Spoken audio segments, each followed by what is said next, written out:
Welcome to Stand Up for Doctors. I'm your host, Kim Downey. Thank you very much for joining us. I'd like to welcome Dr. Camille White. Thanks for joining us today, Camille. Hi, Kim. How are you? Always happy to see you. I'm happy to see you too. So I usually start by sharing how we met, and I was busy on New Year's Day, and I started off by making some wonderful connections. And I mentioned to you that we shared a number of mutual connections, and that I'm working on finding ways to make positive changes in the healthcare system. And you said, "Let me know how I can help." Yes, So pretty I sent, much. yeah, so I sent you some links about what I was doing. And after listening to the intro episode to this YouTube channel, you did share that unfortunately we've both been impacted by physician suicide, and you sent me a link to schedule a chat. And Yes, yes. yeah, and by way of giving you a brief introduction, because I want you to tell the audience more about yourself, because you've had such a varied past history of with your career. But your career has spanned medicine, government, and technology, and you've defined your passion and purpose, which is helping others evolve into the best versions of themselves. Absolutely. And I love that. So Yeah, today we'll be talking about your journey and some coaching success stories in a way that can motivate and inspire doctors who are listening, and really anyone. Because I have a physician coach and I'm not a physician, and I've learned so much, in this space. So really coaching principles apply to anyone, and we can all benefit for sure. absolutely. Absolutely. Yeah, and So, last thing I'll say is as we get started, when you said let me know how I can help. So every so often doctors have been saying that, in the private message. And then for a while I was like, oh my gosh, I have no idea. Like I'm still trying to figure that out. But as I was preparing for our talk today, I thought that two things, if anyone is listening and wants to know, what they could do to help. One is if you like this YouTube channel, Stand Up for Doctors, to please like and subscribe and tell other people about it, because every episode we talk about things that are on the hearts and minds of doctors today, and in ways that supports doctors. And the other thing would be to look at Medicine Forward. Go ahead and look them up. And it was founded by doctors, and it now includes other fierce change agents. We're all helping to stand up for what's sacred in medicine, which is the relationship with patients. So as I'm still trying to figure it out, those are two things that I could think of. awesome. I love your healthcare advocacy and your patient advocacy. And when I went into medicine, the doctor-patient relationship is actually the thesis, right? That's why I Mhm. wanted to do it. So, but a little bit about me. I started off in traditional medicine, and then I went into the government space, government contracting, and then I ended up in big tech. And the common thread was healthcare. Mhm. So when I was in healthcare as a student, I really just enjoyed it. I went in so idealistic, and I Mhm. came out with the bumps and bruises that happened. I just really believed in the benevolence of the universe and helping people, and just suffered a lot with people saying, your contributions aren't valid. You don't look like anyone else here. I need you to learn how to fit in. And I had to learn how to fit myself inside a box. And I always keep a box on my desk to remind me of that. And then going through that cycle of abuse of not fitting in, it took its toll on my body, because as we know, the body always keeps the score. Mhm. And so here I was in the bastion of medicine, learning all this fantastic stuff, but then going through this hardship, this pain. And I was diagnosed with fibromyalgia and chronic fatigue. Mhm. There weren't any medications at the time. We didn't have Lyrica. And so I was kind of shunned and pushed to the side. My colleagues didn't want to have anything to do with me, kind of labeled as a failure, and just sent home to, whatever it is that you're going to do. Just you're not here anymore. Mhm. I was down and out, and I just kept hearing this voice that said, get up and keep it moving, keep it Mhm. moving. And even though I felt abandoned by the medical system, I met this Mhm. fantastic group of doctors who Wow. were practicing holistic medicine at the time. How did you meet And them? a friend from medicine called me and she said, I heard about what's going on with you and I want you to reach out to this guy. His name was Dr. Shear. And I went to talk to him and he had all kinds of tinctures and he had a pendulum and tried this. And at that time, Reiki and body work and holistic therapy was just not common and it was considered to be quackery. Mhm. So I trusted them. Some of the advice that they gave me was not at the time FDA approved, but Mhm. it is approved now. Things like grounding. So go outside and walk barefoot, the meditation practices and things like that. And I did all of that and I was able to rebound from it. And I set up little practices for myself. At the time, I couldn't walk.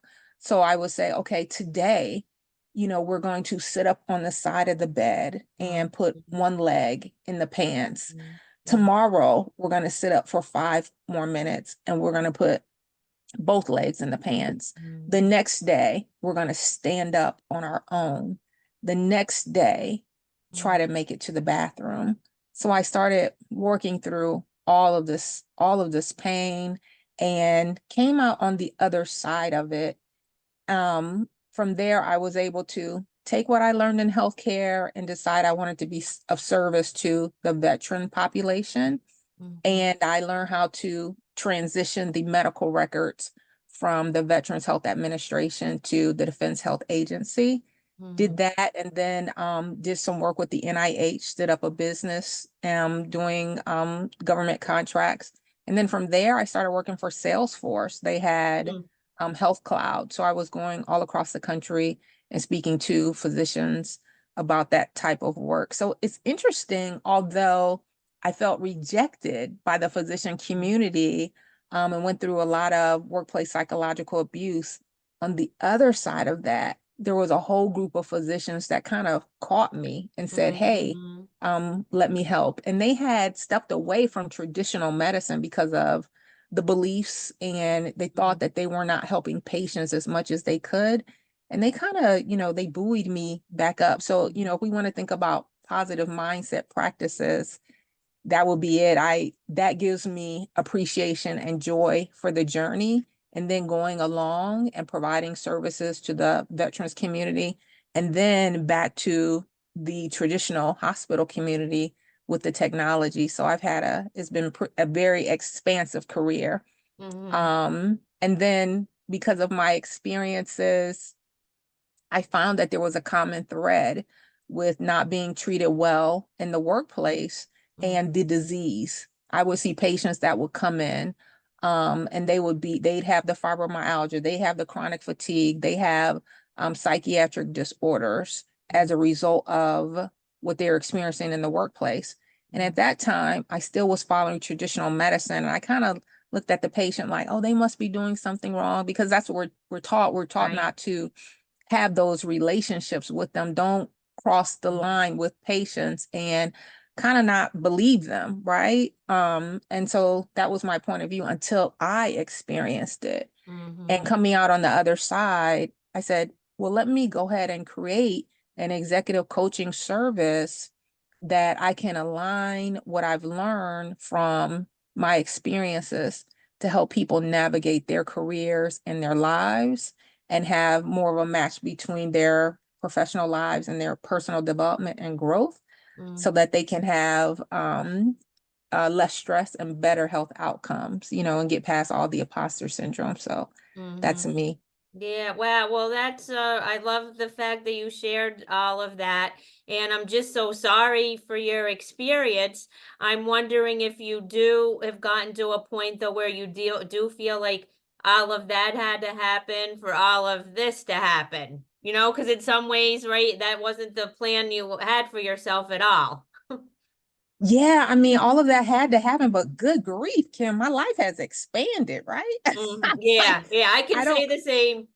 yes, I had no idea. When I was leaving, I was broken and bruised. Constantly, people would complain about my hair, the food that I ate, just how I showed up. And it allowed me to embrace my authentic self, right? I Mhm. had to go through all of that to get to the other side. And I remember thinking, well, what am I going to do with myself? I have, 17 years of education in that space. Mm-hmm. And I went to the counselors there and they were like, they just didn't want to be bothered with me. They just, and I had to figure something out. I thought about, well, what is it that I have to offer? And when I went into digital health, that wasn't even created yet. So working with the government, I had to establish a curriculum. There was no residency or internship in it at all. So I had to do all that work and Mm-hmm. kind of create a narrative around how I could be helpful, a narrative around my value statement. And it has Mm-hmm. taught me that I can pivot. Exactly, Yeah. right. You could do anything you put your mind to, and you've shown that. Right, right. The And other thing is working with that veterans population, it really brought me back closer to the patient's needs, right? mm-hmm. Because I had to think about what I saw in the clinics and where the gaps were in healthcare. And I was free to bring that up and present it to them so that they can make improvements in their system. So Mm-hmm. that was nice. Wow, that's great. And one of your first communications with me, you had shared that as physicians, we're taught to have ice water veins and not trust our patients. It caused so many people to become stoic. I was wondering if you wanted to speak at all to that. Yeah, I mean, there was always this ice water veins, right? And in my culture, I loved to kind of chit chat with the patients. If, Mr. Jones, hey, Mhm. Mr. Jones, how are you doing? How's Yeah. your daughter? I saw them at church. I haven't seen your wife lately. And I was always disciplined for that. You're crossing a line with the patient. You're being too friendly. There was something called a lipstick test, right? If a woman came into the emergency department and she was complaining about whatever it was, whatever her chief complaint was, if her hair was done and she had lipstick on, it couldn't be that serious. I mean, it was just the Wow. craziness you would see and that Yeah. whole ice water veins thing, almost like you're not allowed to have a certain level of emotion. You have Right. to push it to the side, and it just didn't seem natural. That's not Mhm. being human, right? Exactly. And that's what some other doctors will say, like Dr. Joe Sherman. I had him on, and he talks about who are we underneath this armor that we're forced to put on as physicians. That's another way to say it, right? Yeah, I know. I'm not sure if I mentioned a friend. Her name was Anita, and she actually unalived herself. And so she didn't show up for her rotation, and it was a very coveted rotation. Mhm. And there was another friend that went to administration. This is when, in medical school, they went to administration. They were like, Anita's not here. We need to go and see about her. And she was in New York, and they went over and they talked to the super about letting them in her apartment, and she had passed away. And it was just so sad. And it was like, don't let anyone see you crying about it. On the contrary, folks were going to the board and seeing what assignments she had and Right. asking for them. She's not here, so I want this. And Mhm. it was just so heartbreaking. I just remember just gushing, just crying. And people were asking her best friend that, you guys used to study together, did you see any changes? Well, I don't know. She was just always such a follower. I just separated myself from her. So it just wasn't, it just didn't have the qualities that you think a physician would have in connecting with other human beings. And I'm so happy that the new generation of docs, Mhm. they're really not taking it anymore. Mhm. Right. Thank goodness for that. Right. And Yeah. that always, we just have to say it over and over again, that seeking help is a sign of strength, not weakness. Right. It is. It's a sign of strength, not weakness, but you just go through so much back in those days and you feel isolated because when you're, this is your life goal, your life vision, you've put so much into it and your family is so proud of you. And the mindset is you're going to make a difference, right? Mhm. And for you to have to go back to your family who's invested in you because they come along for the ride too, and you say, wow, this isn't working out. They kind of want you to make it work Mhm. out, and you Mhm. get stuck in a situation because you're hundreds of thousands of dollars in debt, Right. right? Right. And what will you do if you leave? Right. What This is all you know. I know. And for me, I just feel blessed that I was able to transition so successfully. Right, right. Well, yeah, and a lot of doctors are coming out now and talking about that the culture of medicine is toxic from medical school to residency, and it's important that we shed light on this, and it can be different and it should be different. So part of it is just talking about it and, and raising awareness, and then if enough people have to stand up and say, this isn't tolerable anymore. So I hope that we're seeing some changes. I know with the 80-hour work week for resident, but even that seems inhumane, right? Right, Twice as much, right, everybody else works 40 hours a week. So right, it's a right. start, but we just have to talk about these things. Then also though, I like these episodes to also share a message of like inspiration and hope and motivation. So I was wondering if you wanted to speak a little to how you've helped some others overcome like imposter syndrome, enjoy good health, and have long-lasting careers. Absolutely. I mean, when I sit down and talk to people who are transitioning out of medicine, they're like, I can do that. First of all, they're like, how did you do it? Mhm. And it really is sitting down and taking stock of your holistic self. What is it that you have to offer? Not so when we treat patients, we have phenomenal communication skills, right? You're writing papers, you have phenomenal again, communication skills you can write. And you understand the business of medicine. You understand what keeps the doors open. You understand processes and how they can be improved for patients, right?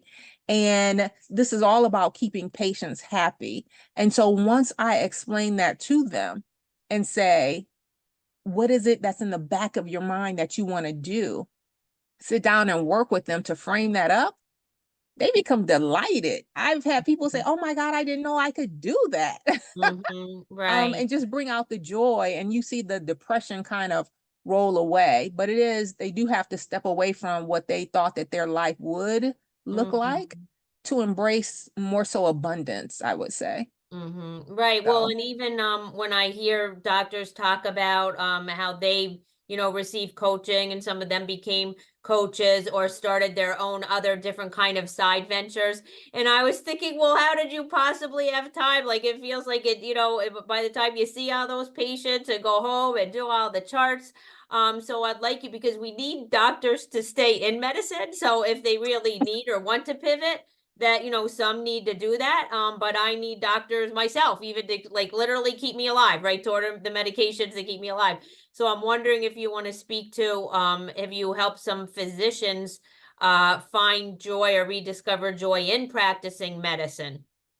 absolutely. It's all about setting boundaries, right? And having Mhm. control of your work day because even though we're taught to have these ice water veins, work these crazy hours, be resilient, you have to be able to pour into yourself first, right? We're kind of like lamps. And with lamps, you have to pour the oil into them and build yourself up, whether that be through nutrition, exercise, mindset work, hanging out with your family, friends, whatever it is, you can use this as therapy for yourself to rebuild yourself and then go back and be the best, most caring doc for your patients. You're right. We do need physicians to stay in medicine, but there has to be boundaries, right?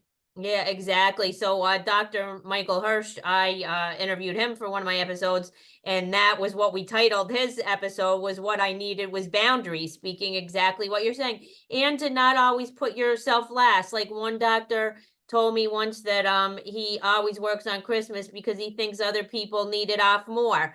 And I'm like, well, you need it off sometimes too. That's okay. Not to so maybe speak to that a little, how some doctors, and I think they're trained, again, it becomes from medical school or residents when they drill it into their heads that the patients come first. And then they just start putting themselves last, maybe in all areas of their life.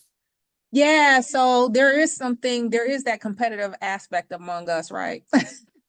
First, you do have the medical debt. A lot of us had the medical debt. So we're thinking we're going to work more and more and more and more hours to try to pay down some of the debt, but it all comes at the demise of self-care.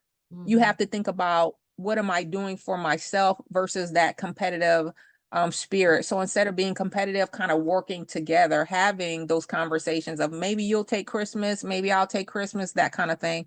Because when people get used to you being that one, if you're single, no kids, that kind of thing, they get used to you being that one that's going to take holidays. They Mhm. just assume it.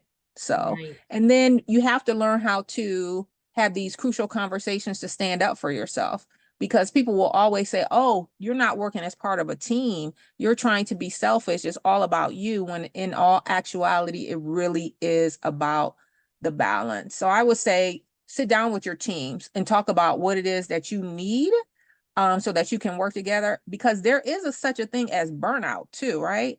And when people get burnt out, they tend not to want to come back. So Mhm. we're trying to keep as many doctors, especially the good doctors, on board, on deck as we can. Right, right. And then sometimes they might not think it's possible financially to reduce their hours, but sometimes if you give yourself, if you're feeling burnt out and you get some help, right, and reduce your hours a little bit, it gives you the space to figure things out. And then sometimes doctors are, coming up with other ventures, right, to that fill their cup that then they might do in that space, whether it's coaching or real estate or Writing anything. books, yeah. Or writing They, books. Yeah, there's a exactly. lot to be said for physicians who do practice the self-care, in the form of giving back.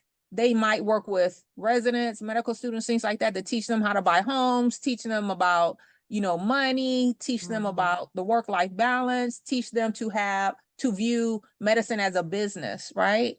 And Hmm. with that being a business, it's only part of our lives because Hmm. we let it consume us. We love it so much. We can't wait to go to the hospital, to spend the Hmm. night there, to eat the food, to see our friends, and to talk shop.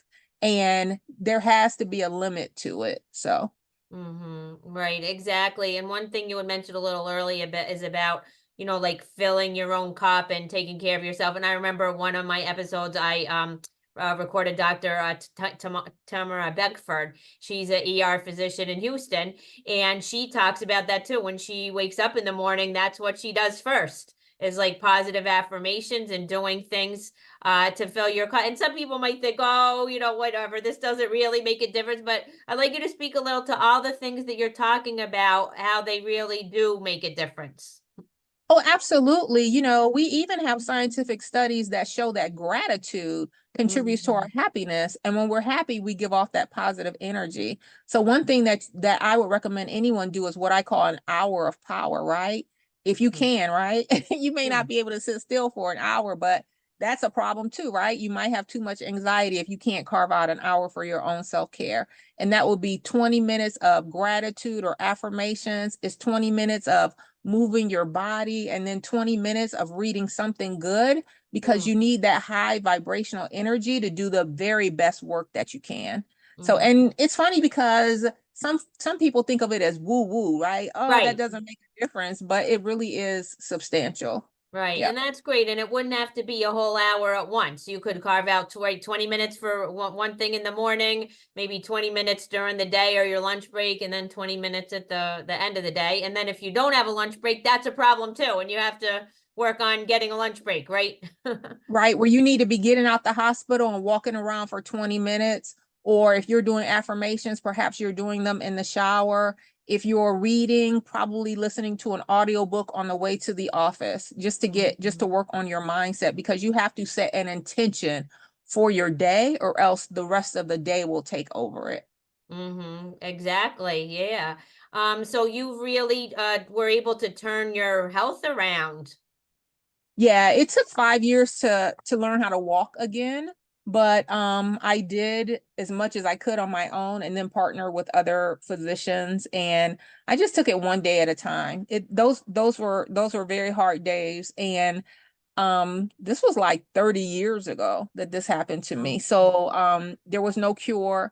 A lot of physicians turned away from me, but I really had to figure out what it was that I want. I just did not believe that I would be crippled. I didn't believe or Mhm. accept that I would be in pain for the rest of my life. I did not believe or accept that I would be in any type of limited capacity. I believed that life was for me instead of against me, and it was up to me to figure it out and push a lot of the negativity away. That was a big deal. I do not have any of my friends from medicine that I still Um, communicate with. okay. So there was always that mindset, well, if you're not a doctor, then what can you be? Mhm. Right, And it's right. so interesting. I've met many doctors who are into innovation. I'm on TikTok a lot, and I've met Hmm. one physician. She's a double board certified plastic surgeon, and now she writes books. I met another one that's come up with this phenomenal, it's like a sponge that you can use for beauty products, but you can also use it for healthcare. So patients who have wounds, and it has this antimicrobial bag that you put it in. So we're doing things, we're inventing Right. things. And when I run into those type physicians who have all the balance in the world, their face is glowing, they're Mhm. smiling, but they talk about being very upset and anxious and down on themselves for a very long period of time. And we have to learn how to get past that. So, Right. So what is your best advice for physicians who might be where you were 30 years ago? gosh, I impacted a lot of racism and bias, right? That Black female in medicine. I would say you have to find a place of joy. You have to go around people who make you feel good, and um, you just really, really have to focus on the gratitude in the situation and find people who are happy to see you. Find people Mhm. who want to be around you. That's the big deal. And there were just very few Black students when I was in medicine, and if you got together with the other Black students, it was kind of shunned, but things have changed now. But it's all about finding your joy and your purpose. Right, right. Well, that's beautiful. Well, yeah, thank you for sharing all of this. Was there anything else that you wanted to specifically share with our audience? Because I was also wondering if you have any top tips that you'd like to share for your colleagues, from seasoned physicians to medical students, or even those considering med school. So just anything else you want to tell our audience? Yeah, I would tell the audience to embrace who you are fully. You might be from a different cultural background that, maybe other people aren't accepting, but your cultural background is significant, it's impactful, and it allows you to connect with patients. It Right. allows you to give them a greater understanding, whether that be your cultural background, where you're from, how you progress through life. You always want to lead with that. I think that is a very big benefit. Whereas in the medical industry, they try to, make it invisible, make it small. But that understanding of how people interpret the medical system, how people communicate with their doctors, and even how people understand medicine, right? The pharmaceutical aspect of it. So I would say embrace the unique you and use it as your superpower. It really is. I agree with you 100%. And the doctors I become friendly with on LinkedIn, that's exactly what they're doing. And if they identify as an introvert, they're coaching introverts and they're doing it better than anybody else, right? Yes, yes. Or really anything, whatever their angle is, or if they're into artificial intelligence and they're finding ways to help everybody with artificial intelligence, right? That's absolutely right. That's absolutely right. And then the understanding of the healthcare system too. The more we write papers and the more we push our point of views forward, they are being valued. I would try to talk to the medical students, right? If you love the career, you love the profession, you're always trying to do something for it to make the next generation better. So Yeah, I no, would say that. I agree with you 100%. Do you have any suggestions for patients who wish to support their doctors? Oh my gosh, I look back on it, and sometimes the patients were the highlight of the day, right? Mhm. I would say continue to show up as you are, continue to be friendly with the doctors, continue to have something nice to say, and that's it, because we go into medicine for the patients Right. and to benefit people, and it may sound corny, but to help people. So I would say Mhm. to the patients, continue to be who you are, ask all the questions you want, because we learn a lot from the patients too. There's one thing Mhm. about what the textbooks are saying, but it's not until you go in and you start really working with the patients that you say, okay, this is how they really respond in real life. So that is the benefit. It's the patients. Right, right. So for them to express gratitude. And then I think it's important what I'm trying to do is raise awareness because a lot of patients don't realize all these issues are occurring and what it's really like for a physician. So I think it helps them have more empathy because, you know, everyone expects doctors to have empathy for patients, but if patients can understand how difficult things are, they can have empathy for their doctors as well. Right, right. I enjoy the old days where a patient would show up and they would say, hey, we haven't seen you in the clinic in a while. Mhm. I figured you've been working long hours. My mom sent you some pound cake. Oh, that's Yeah, yeah.